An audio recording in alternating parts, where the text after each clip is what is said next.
Normally, hindi 100% yan eh. Yes, well, More or less uh, lang, historically. um, siguro Half, po, Your Honor, my estimate is that more or less uh, lang, just to give us an idea of how much, baka 20% about ng aming 20%, tier 2. or 20% gets Baka, approved. baka. Kasi Okay. if I remember correctly, if I will just base it on our proposal, for example, for this year we propose about 80 billion. What we got in so far as the NEP is concerned is about 63 billion, Your Honor. Mm. So there's a difference. That's why we even asked for a reconsideration of about 10 billion. Mm. So out of the, for example, 17 billion that may not have been included, Your Honor. And what So, is the process for in approving the tier 2? Is there a joint process between the DBM and the judiciary? well, Itong budget committee ba, the SC budget committee, is the DBM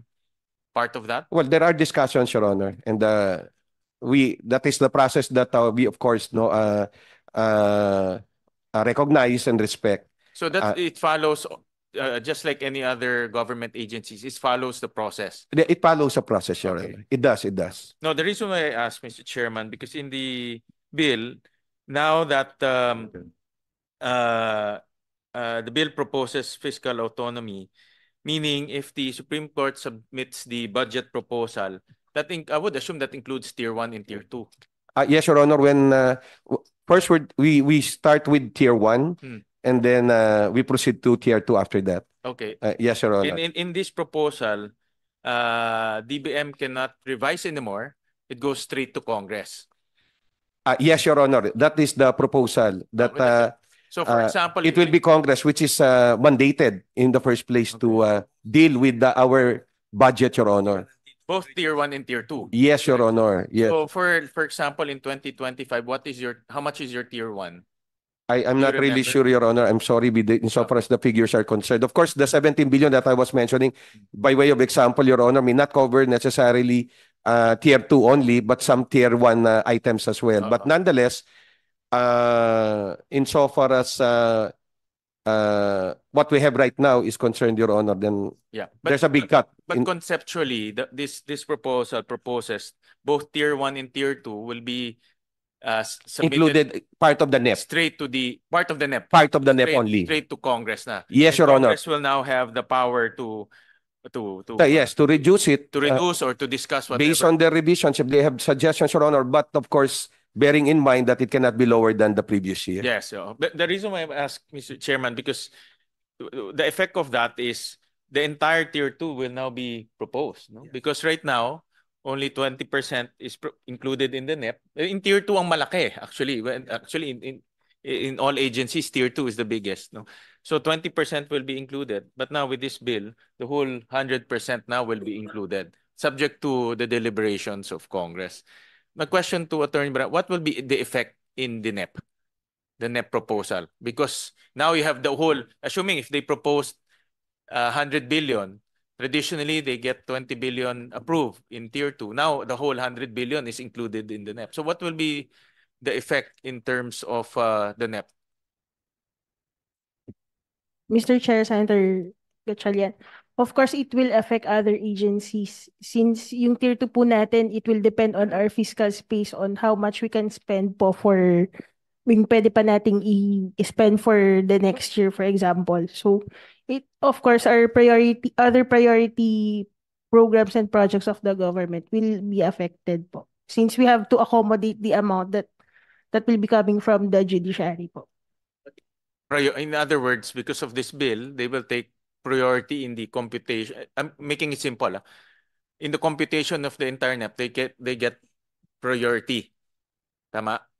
And then the other ones will take center stage. I mean second stage. Yes po, Mr. Chair. Right, pero included in the NEP, and then during the hearing, DBM can raise fiscal space. Di ba? Limited fiscal space. Di ba? I think that is the goal eh. Hindi naman to automatic din na approval or whatever. Basta when it's heard by the House and or also by the Senate, BBM appears that limited fiscal space. Lalabas ngayon yun. Pwede. Pero ito lang yung tanong ko. The Judicial Department is not the only department or sector which has been granted fiscal autonomy. Tama po, Justice Villanueva. Ngayon, if we are successful in now arguing for this arrangement with a fiscally autonomous Judicial Department, can the other fiscally autonomous departments or commissions now follow suit and follow the procedure for the Supreme Court? Well, Your Honor, that is possible. We submit.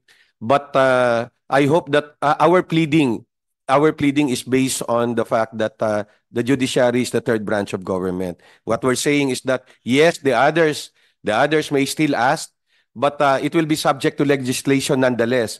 Congress may decide that while you enjoy fiscal autonomy, but if not part of, a third branch of government, another branch of government, I hope that they will understand, Your Honor, why we're asking for it. We're not saying that they should be denied the same request, Your Honor. But anyway, it will pass through legislation. So it will now up to Congress to come up with a policy if they will include even not what considered as a third branch of government, Your Honor. Kasi nakikita ko kasi si Chairman Bachman, gusto niya humingi rin ng fiscal autonomy. Kita ko tumatango eh. Oh, I'm sure yan na naman yung yan ang they will now write to the committees of Congress na sila din. But ang maganda yata realization dito, okay, that's why we started with the constitutional concept of fiscal autonomy. Tapos yung Supreme Court decision, which probably elaborated on that, being part of the law of the land, kasama siya sa interpretation of that constitutional provision.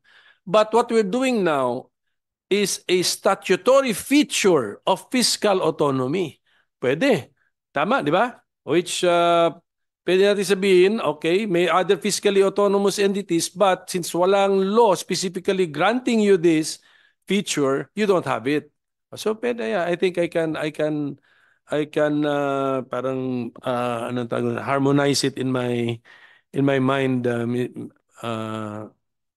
Justice Villanueva. So any other COA? Does COA want to may ano ka? Sige, A follow-up question. Win. Reading the bill, the basis for fiscal autonomy is lodged under the Constitution. Tama, Justice? That is correct, Your What Honor. other offices have the same feature in the Constitution? Well, I other think than the constitutional bodies, Your Honors, perhaps the COMELEC, the COA, and the Civil Service Commission, the Ombudsman, of course, Congress and So yung PSC hindi pwede. Sports Commission. like I said, Your Honor, while anyone can make a request, Your Honor, perhaps, but I there's hope no that our pleadings will be based on being a third branch of government, Your Honor, will be taken Yeah. into account. But it's just operationalizing what is lodged under the Constitution. Yes, Your Honor, and giving more meaning to what Yeah. fiscal autonomy is for the judicial department, Do Your you Honor. know, other than the SC's request, do you know if the other constitutional bodies are already enjoying the same fiscal autonomy? Well, if the definition is with respect to regular release, no, once approved, insofar as the budget is concerned, and or even not insofar as the budget is concerned, not No, yung lower than ganitong- amount, Yung ganitong klaseng fiscal autonomy. but not that kind of fiscal autonomy, Your So Honor. none of the constitutional bodies enjoy this type of fiscal autonomy. This one you're Yes, Your proposing. Honor. I'm not aware of any body insofar as what is proposed right now is concerned, Your Honor. Thank you, Mr. Chairman. Sila lang din talaga yung third branch eh. Yes, Attorney Baraan. Just to manifest po na medyo iba-iba po yung fiscal autonomy ng bawat SIFA group. Yung sa judiciary po, meron po nung hindi pwedeng bawasan, shall not be reduced. Sa ibang SIFAG po, wala po ganun. And we want to assure na we automatically release po yung funding po for the judiciary and other SIFAG po. Thank you. Chairman, there's another government entity that enjoys fiscal autonomy, the BARM. Diba? Attorney Baraan, their block grant is go straight to the BARM without